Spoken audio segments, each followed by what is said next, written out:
man? It's your boy Tony 2 times, and we back with another episode of the Baltimore Way, man. To everybody that's supporting the channel, I appreciate it, man. It means a lot. But we're gonna get right into this story. Today we're gonna talk about Stephen Blackwell Jr. You feel me? And Stephen Blackwell is a kingpin that come from Baltimore, Maryland. And like early 2000s, he was out in the streets. His organization, they labeled a gang. They was making a lot of money in the heroin trade in Baltimore. But with that, a lot of crime come. You get rivals. You get people that want what you got. And it ain't enough money for everybody. Technically it is, but in the streets, people don't feel that way. So Blackwell, he was just a regular dude in Baltimore making money, doing what he got to do. It's a lot of people in the streets in Baltimore. He had a few juvenile charges. He had attempted murder. He had a few stabbings, but he beat stuff like that because he was a juvenile. And at the time, it was a lot more bigger things going on in the city. Blackwell's father started off, he was a kingpin, but he received 10 years in federal prison after police locked him up with like $25,000, and he had a whole bunch of smack on him. So I guess from there, Blackwell took over the family business. He had a rival, somebody named Terrell Allen. Terrell Allen was an up-and-comer hustler in Baltimore too. The two groups didn't like each other. Terrell had his block, Stephen had his block. But the way things go in the city, if you getting more money than me, then I want a piece of your block. So things got heated like around about 2008, where Terrell and his peoples loaded up, got everything together, and they actually ambushed a cookout that Stephen and his people was at. A whole bunch of people got shot.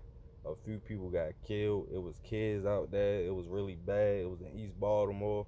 Now they saying this happened after a member of Terrell's group got killed in East Baltimore. So these two groups was going back and forth.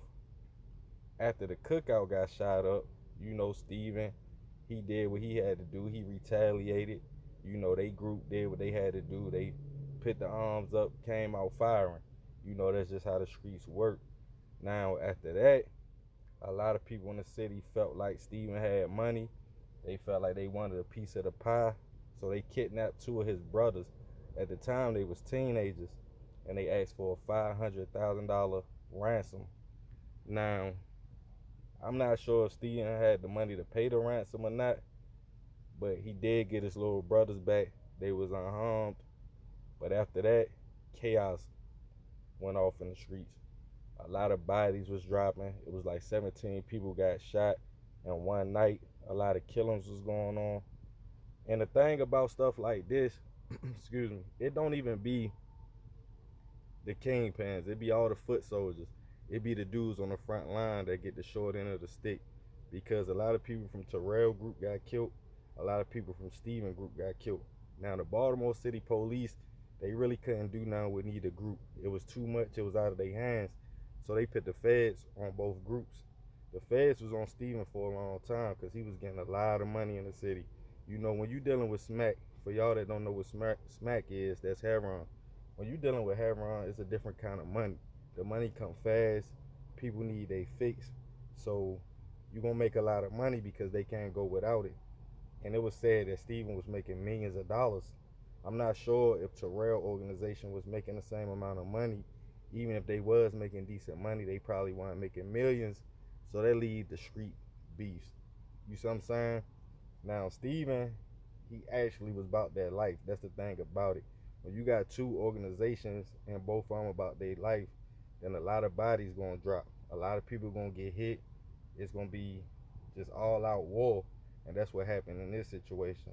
Now, Stephen Blackwell was actually arrested and convicted, and he got 25 years in federal prison. The thing about that, they really couldn't catch him with nothing or connect him to nothing, so they really got him on something that wasn't even about nothing. They be getting them kind of dudes on like tax evasion and stuff like that. So bro got locked up, and then right after that, Terrell got locked up. So the streets was quiet for a minute, man. And I'm telling this story not to glorify violence, but telling people this how it is in the streets. For everybody that's thinking about jumping into the streets or you in the streets, you gotta deal with stuff like this. The money might sound good. You thinking in your mind like, oh, these dudes made millions of dollars. But look what came with that. His father got locked up. His brothers got kidnapped. Some of his family and friends got killed at the cookout. They were just at a cookout minding their business when some gunmen jumped out and opened fire. So it ain't no safe zone when you in that lifestyle. Then after that, 17 people got shot. Some people got killed. Terrell lost a lot of people. It was just all out bloodshed over that money. And a lot of these kingpins, they don't even live in the city. They pit the narcotics in the city, in the community, but they live in the suburbs. They live in Cockeysville. They live far out in Maryland. And this in most states I've been in, it been like that. But man, I felt like this was a crazy story. Somebody actually requested this story a minute ago. I supposed to been did this video, but I just wanted to bring this to y'all attention, man, because I feel like this shed a light on what really go on in the streets. The stuff you see the rappers rapping about and the stuff you hear people talking about, yeah, we got the cars, the money. They don't tell you about the prison time, 25 years federal. That means you're going to do at least 24 years. They don't tell you about the kidnappings, the shootings, stuff like that, the real gritty, the losses, how much money you going to lose, the police following you. You can't sleep at night. You worried about the stick-up boys.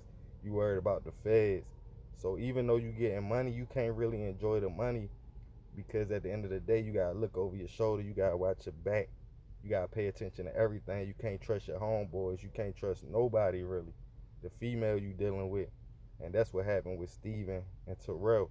Two young black men, both living in the inner city, living in the jungle, trying to take each other out over a street corner that ain't even theirs, trying to get the money. And look what happened. They both ended up in prison, and they lost a lot of people.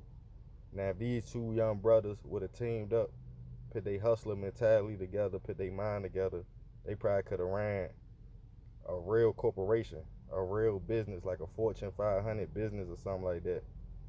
But egos and pride allowed these two men to kill off each other's families. So that's just how I go, man. That's just how I go in the city. That's how I go in any inner city, man. I just wanted to bring this story to y'all attention. If you're new to the fam, be sure to subscribe, hit that notification bell for uploads. I love y'all, fam. Hit that join button. I'm out.